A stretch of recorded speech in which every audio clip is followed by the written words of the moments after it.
saya dari Prodi Hukum Keluarga Islam dengan NIM 23150018. Di sini saya akan menjelaskan terkait hukum perdata ya.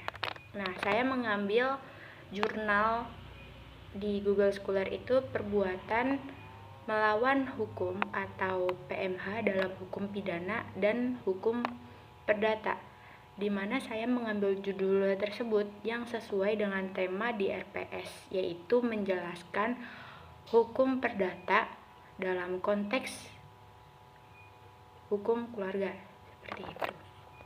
Tentu saja, yaitu yang pertama itu ada pendahuluan di dalam jurnal tersebut, yaitu banyak definisi yang mengartikan istilah perbuatan melawan hukum. Ada yang mengartikan bahwa hukum adalah perbuatan melawan undang-undang. Nah, perbuatan yang bertentangan dengan hak-hak orang lain, terus perbuatan yang mengakibatkan kerugian pihak lain, dan tentu pihak yang melakukan perbuatan melawan hukum tersebut harus menggantikan kerugian kepada pihak yang telah dirugikannya. Nah, ada juga yang mengartikan perbuatan melawan hukum adalah perbuatan yang dilakukan di luar kewenangannya atau di luar kekuasaannya. Kemudian, perbuatan melawan hukum juga diartikan perbuatan yang melanggar nilai-nilai kesusilaan, yaitu nilai-nilai kesopanan yang berkembang di masyarakat, serta perbuatan yang melanggar asas-asas hukum yang berlaku dalam lapangan hukum. Lalu di sini ada tujuan penulisan. Nah, penulis menuliskan jurnal tersebut itu tujuannya apa? Yang pertama, untuk membahas perbedaan perbuatan melawan hukum dalam hukum pidana dan hukum perdata. Yang kedua, untuk menjelaskan unsur-unsur yang ada dalam perbuatan melawan hukum di kedua bidang tersebut, yaitu hukum pidana dan hukum perdata. Terus fokus penulisan. Nah, fokusnya itu apa sih? Yang pertama, meneliti perbedaan antara perbuatan melawan hukum dalam hukum pidana dan hukum perdata. Terus yang kedua, menjelaskan unsur-unsur perbuatan melawan hukum dalam kedua jenis hukum tersebut, seperti pelanggaran undang-undang, kewenangan, dan prinsip-prinsip hukum yang berlaku. Terus hasil penulisannya itu apa hasilnya? Yang pertama, penjelasan tentang perbedaan dasar antara perbuatan melawan hukum dalam hukum pidana dan perdata. Nah, termasuk apa yang dimaksud dan bagaimana penerapannya di masing-masing bidang hukum. Dan yang kedua, menjelaskan unsur-unsur yang membedakan perbuatan melawan hukum dalam kedua bidang hukum, seperti pelanggaran undang-undang dan kewenangan yang dilanggar.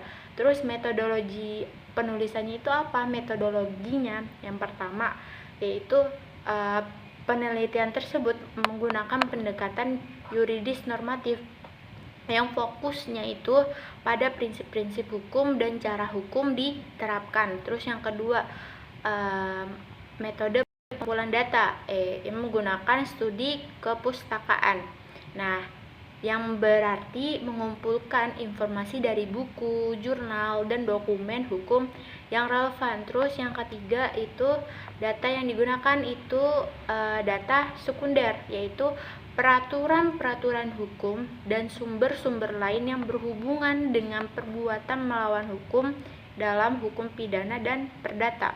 Terus kesimpulannya apa? Nah, kesimpulannya itu menjelaskan perbedaan antara perbuatan melawan hukum dalam hukum pidana dan perdata. Nah, serta konsekuensi hukum yang berbeda di masing-masing. Nah, penulis tersebut mengidentifikasi unsur-unsur yang membedakan perbuatan melawan hukum dalam hukum pidana dan perdata dengan menekankan niat pelaku dan perbuatan yang dilakukan.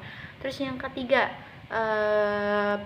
relevansi dan kontribusi, yaitu penelitian tersebut mengharapkan memberikan pemahaman yang lebih jelas tentang perbedaan antara hukum pidana dan hukum perdata serta mendorong penelitian lanjut. Oke.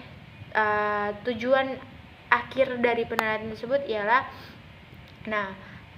penelitian ini bertujuan untuk memberikan pemahaman yang lebih baik mengenai perbuatan melawan hukum dan perbedaannya dalam hukum pidana dan perdata. Selanjutnya saya menjelaskan bagaimana penulis kenapa penulis menulis ini, kenapa penulis membuat ini, kenapa penulis gini. Nah, saya akan menjelaskan kesimpulan dari artikel tersebut, yaitu artikel tersebut menyimpulkan bahwa yang dimaksud dengan hukum pidana dan hukum perdata itu kan dibedakan kan. Nah, terus yang pertama, perbuatan melawan hukum dalam hukum pidana itu sering disebut dengan Wederrechtlichkeit, dan perbuatan melawan hukum dalam hukum perdata sering disebut dengan Onrechtmatigheid. Nah, kedua dasar hukum pengaturannya, perbuatan melawan hukum dalam hukum pidana diatur dalam kitab-kitab undang-undang hukum pidana, sedangkan perbuatan melawan hukum dalam hukum perdata diatur dalam kitab undang-undang hukum perdata atau KUHP. Terus khususnya di pasal 1365 BW. Nah, ketiga, sifat perbuatan melawan hukum dalam hukum pidana bersifat publik, artinya ada kepentingan umum yang dilanggar atau di samping juga kepentingan individu ya. Terus sedangkan perbuatan hukum dalam konteks perdata bersifat privat, yang dilanggar hanya kepentingan pribadi saja. Nah, terus yang keempat, unsur-unsur perbuatan melawan hukum dalam hukum pidana adalah perbuatan yang melanggar undang-undang, perbuatan yang dilakukan di luar batas kewenangannya atau kekuasaannya, dan perbuatan yang melanggar asas-asas umum yang berlaku di lapangan hukum. Sedangkan unsur-unsur dari perbuatan melawan hukum dalam konteks perdata itu adalah adanya suatu perbuatan, adanya kesalahan dari pihak pelaku, adanya kerugian bagi korban, dan adanya hubungan kasual antara perbuatan dan kerugian. Mungkin itu kesimpulan yang saya paparkan terhadap jurnal tersebut.